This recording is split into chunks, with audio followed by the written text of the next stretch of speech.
خلينا ناخدهم واحدة واحدة ونفهم الفرق بينهم. بالنسبة لنوع الدواء، فالبروستاكيور مكمل عشبي طبيعي مستخلص من شجرة البيجام الأفريقي. أما التمثيلين فده دواء طبي كيميائي بيصرف غالبا بروشيتا وبينتمي للألفا 1 بلوكرز، والنتيجة التمثيلين بيكون أقرب للدواء التقليدي الفعال، أما البروستاكيور فيعتبر مكمل داعم. بالنسبة لآلية العمل، فالبروستاكيور بيهدي الالتهاب، يقلل احتقان البروستاتا، ويبطئ تضخمها عن طريق تظبيط خفيف لإنزيم ال5 ألفا ريدكتيز. أما التمثيلين فبيرخي العضلات الملساء في البروستاتا ومجرى البول، فبيحسن تدفق البول بسرعة. والنتيجة التنسولين بيشتغل أسرع وبشكل مباشر، أما البروستاكيور بيشتغل ببطء وبطريقة داعمة. بالنسبة للفعالية، فالبروستاكيور نتائجه بتظهر غالبا بعد 4 إلى 6 أسابيع وبيكون فعال في الحالات البسيطة للمتوسطة. أما التمثيلين فيبدأ التحسن خلال أسبوع وفعال جدا في تحسين التبول وتقليل الأعراض. والنتيجة التمثيلين أسرع وأقوى في تخفيف الأعراض الحادة. بالنسبة للآثار الجانبية، فالبروستاكيور آمن بشكل عام، ولكن ممكن يسبب انتفاخ أو دوخة خفيفة أو حساسية نادرة.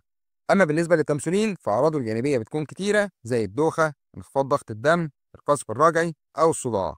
والنتيجة البروستاكيور أكثر أمانا خصوصا لكبار السن أو الناس اللي عندهم أمراض مزمنة. بالنسبة لمدة الاستخدام، فالبروستاكيور بيستخدم لفترات طويلة نسبيا كمكمل داعم، ممكن شهور أو حتى باستمرار. والتمثيلين برضه بيستخدم بشكل يومي طويل الأمد، ولكن بيحتاج متابعة طبية مستمرة. والنتيجة الاتنين بيستخدموا لفترات طويلة، ولكن التمثيلين بيحتاج إشراف طبي دائم. آخر حاجة بقى وهي الحالات المناسبة لكل دواء، فالبروستاكيور بيكون مناسب لاحتقان البروستاتا المزمن، تضخم الحميد الخفيف أو بداية أعراض، ناس رافضين الأدوية الكيميائية، دعم علاجي بجانب أدوية تانية.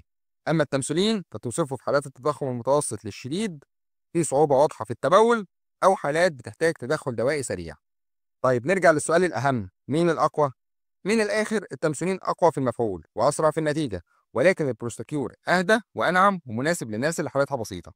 طيب في ناس ينفع تاخد الاتنين مع بعض؟ أيوه، ساعات الدكتور يكتب الاتنين سوا مع بعض، التمثيلين يشتغل سريع على التبول والبروستاكيور يساعد على تهدئة الالتهاب والوقاية على المدى البعيد. وفي النهاية مفيش حاجة اسمها دواء سحري بينفع لكل الناس، الاختيار الصح يبدأ بفهم حالتك ومتابعة الدكتور والتوازن بين الطبيعي والدوائي. لو لقيت الفيديو مفيد شاركه مع حد ممكن يستفيد منه، ما تنساش تعمل لايك، تشترك في القناة وتفعل زر الجرس عشان يوصلك كل جديد. في النهاية سبحانك اللهم وبحمدك، أشهد أن لا إله إلا أنت، أستغفرك وأتوب إليك، والسلام عليكم.